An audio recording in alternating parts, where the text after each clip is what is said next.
وداعا تايني، وداعا جوست سبيكتور، وداعا اكس لايت.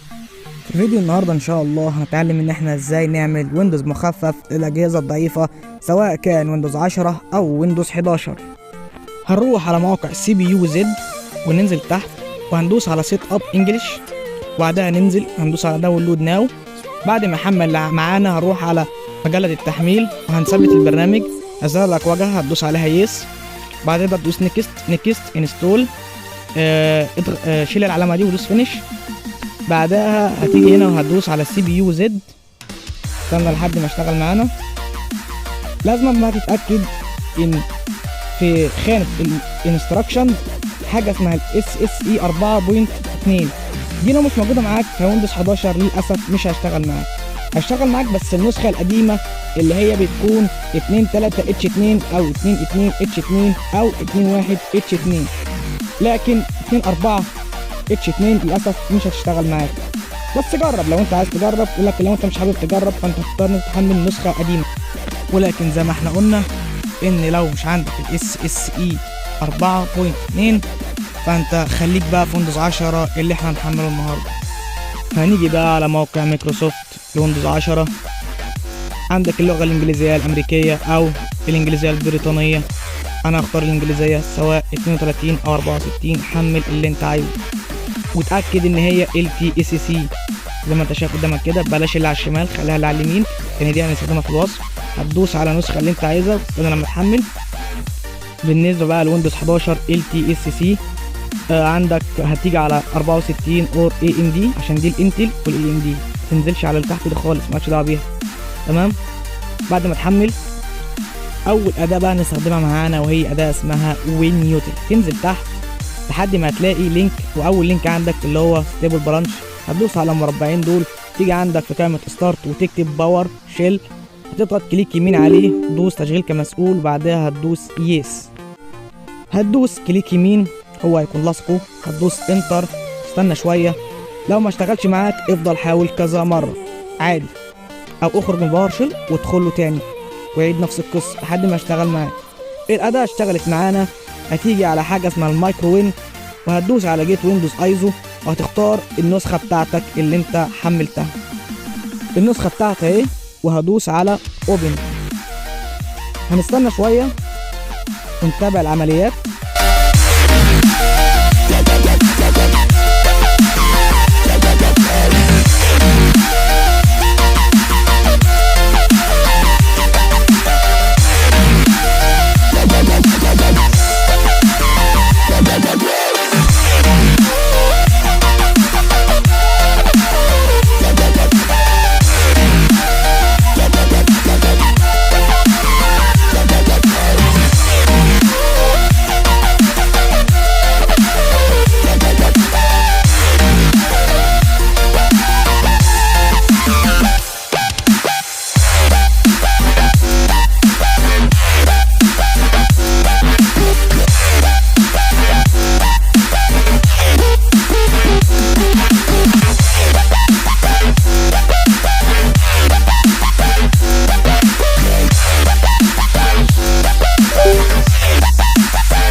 خلاص كده هو حمل معانا. هنيجي بقى على الاداه بتاعتنا وهنختار النسخه اللي احنا هنخففها.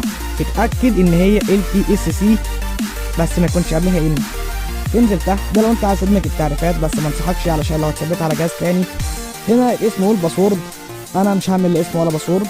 هتدوس على ستارت وهنا هنكتب اسم الايزو بتاعتنا والمكان اللي احنا هنحطها فيه. بعدها هندوس على سيف. هنسيبه بقى كده يعمل مع نفسه اهو، ونتابع العمليه لحد ما يخلص خالص زي ما انتوا شايفين كده.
خلاص هو خلص معانا اهو.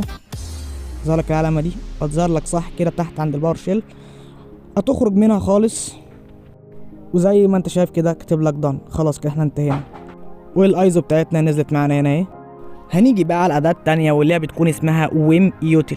هننزل تحت لحد ما نجيب اللينك بتاعها اهو.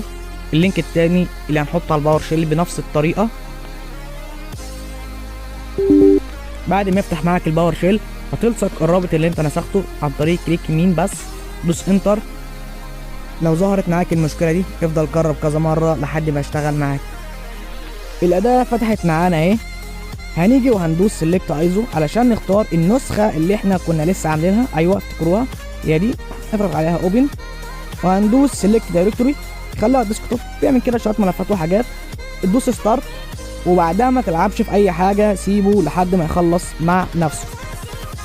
وبعد ما يخلص هيكتب اكستراكشن كومبليت، اتاكد انه كتب كده. وبعديها هتيجي وهتدوس على نيكست.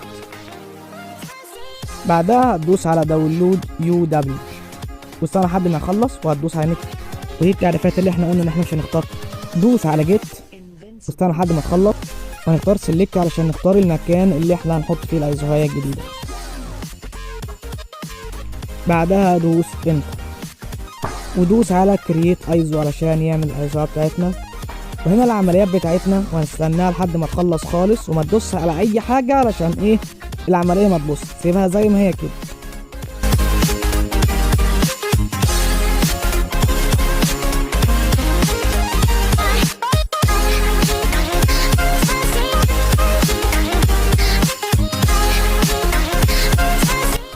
زي ما احنا شايفين كده على الشمال مكتوب لك دان ومكتوب لك فوق دان. يبقى احنا خلاص خلصنا. وهتدوس على اكزايت وهتدوس يس عشان يمسح كل حاجه احنا عملناها، وما تخافش مش هيمسح النسخه اللي احنا عملناها. ودلوقتي جه ميعاد حرق الفلاشه. ممكن تستخدم برامج زي رفوس او فينتوي، اما انا مستخدم فينتوي فانا هاخدها كوبي وهروح الصقها في الفلاشه. وانت كمان تقدر تبحث عن طريقه استخدام رفوس او فينتوي.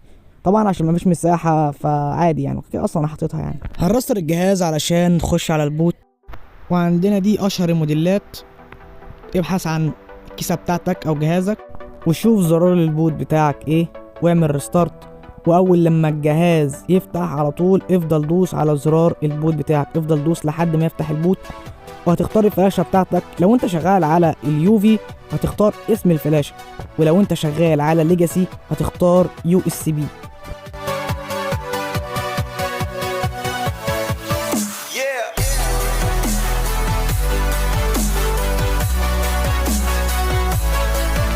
اهو يفتح معانا واجهة التثبيت.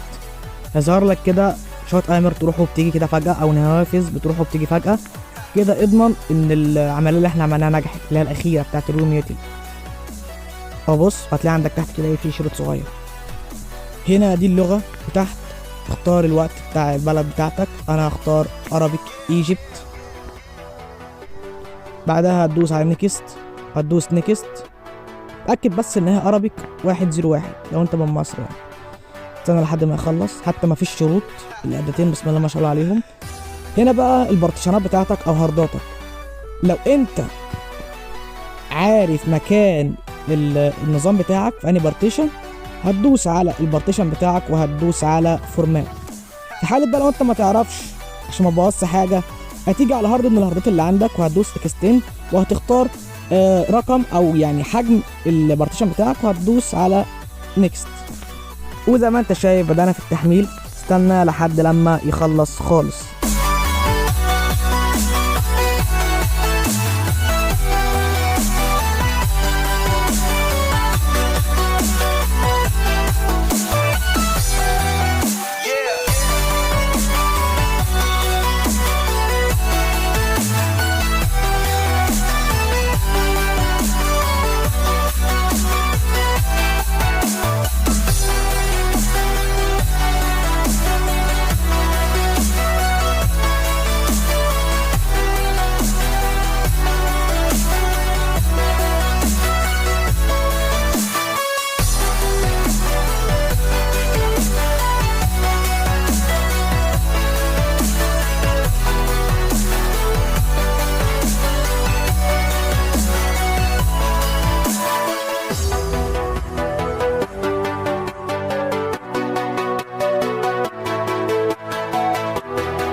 الف الف مبروك عليك، فتح معانا.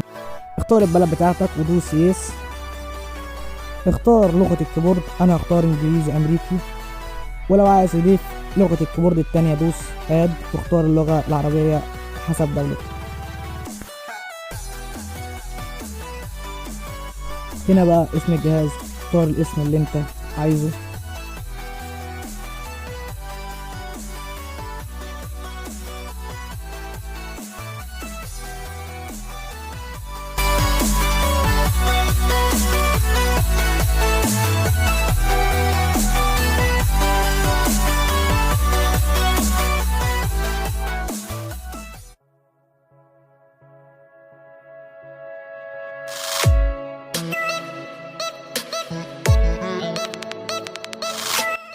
فتح معانا الويندوز. استنى بس كده شوية عشان في كده نافذة تظهر لك، وزي ما انت شايف كده معايا ظهرت لك النافذة دي هتظهر لك تلقائيا من نفسها. ده لو انت عايز تفعل الديفندر، بس لو عندك برنامج خارجي خلاص ما تفعلوش، بس لو ما عندكش فعله. عندك ده اليوزر اكونت اللي هو بتاع الخاص بالتشغيل كمسؤول، دوس انيبل لو انت عايزه، وهتحتاجه جدا خلي بالك، ولو انت مش عايزه خلاص، بس هو الافضل انك تفعله. بعدها دوس ابلاي تو تشينج، وبعدها هو هيعمل ريستارت مع نفسه.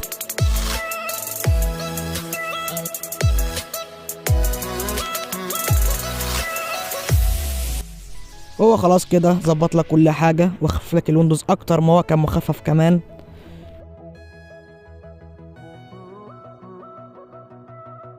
وزي ما انت شايف الرامات بقت مستهلكه قد ايه، والمعالج سيبك من المعالج لان المعالج بيروح وبيجي يعني في النسب، فما تقلقش. بص صغر بقى 5 وبقى 3 وبقى 11، فعادي يعني. عشان نخفف اكتر بقى هتشغل مايكروسوفت ايدج، وهنروح على الوين يوتيل من جيت هاب علشان نكمل بقية الخطوات.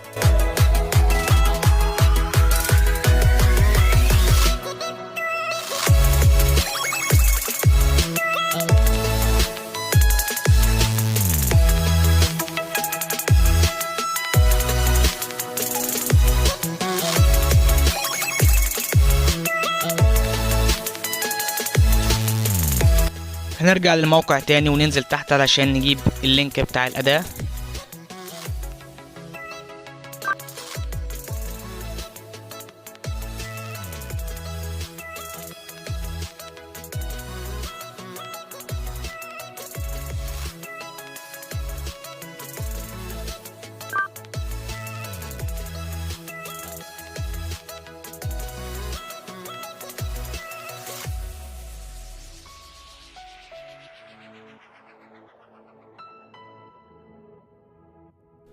بعد ما الأداة فتحت هنيجي على تويكس وهنختار ستاندرد،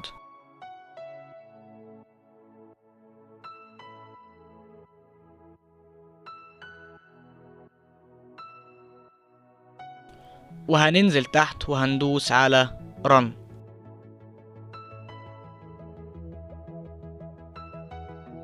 هتظهر لنا نافذة جديدة وهندوس على اكشنز، وهندوس على ابلاي اللي هي اول واحدة، وهندوس كونتينيو، وبعدها هندوس اوكي ونخرج من النافذة الجديدة وهندوس اوكي، بعدها هندوس كلوز، بعدها هدوس رن تويكس علشان ينفذ العمليات اللي احنا قلنا له عليها. هنيجي على الباور شيل ونراقب بقى العمليات اللي هو بيعملها.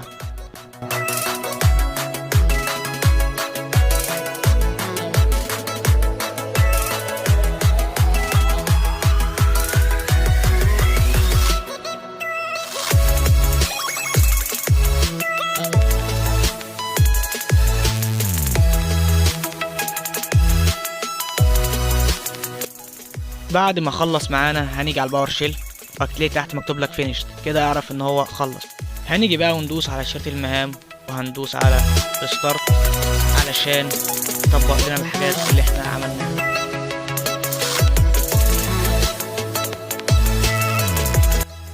تعالى بقى نعمل اختبار اداء للجهاز بتاعنا ونشوف التأثيرات اللي حصلت. بص الرامات بقى بتستخدم قد ايه، 1.4 بدل 1.7. بص طب بص بقى المعالج بقى بيستهلك قد ايه. بص، طب بص العملات تحته قليله ازاي.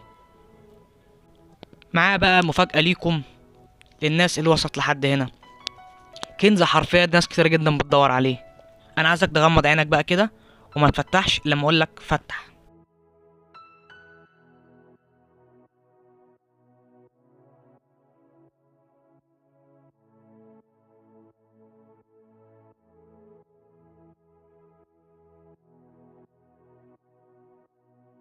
عايزك بقى تفتح عينيك يا برو. بص، معايا ليك 7000 لعبة من ألعاب فلاش محملهم من مواقع زي موقع ألعاب فلاش ماهر ru.ma وموقع ألعاب G9G. وليه أنا حملت من الموقعين دول تحديدا؟ بسبب إن الموقعين دول فيهم ألعاب كتيرة جدا جدا جدا وقديمة جدا جدا من اللي احنا كنا بنلعبهم أيام زمان. ولو مش مصدق تعالى بقى أشغلهم لك قدامك علشان تصدق بنفسك. هشغل لكم كده بس لعبه عشان هم العاب كتير جدا جدا، بس عشان المصداقيه. الالعاب دي حجمها 13 جيجا، متخيلين؟ فان شاء الله يعني اللي عايز الملف بتاع الالعاب دي قولوا لي، وانا ان شاء الله هبقى فيما بعد هرفع لكم الارشيف دوت واعمل لكم فيديو ازاي تعملوها وازاي تفكوا الضغط كده يعني. فبس كده احنا خلصنا، ويا رب اكون فدتكم، ونشوفكم ان شاء الله في فيديو جديد.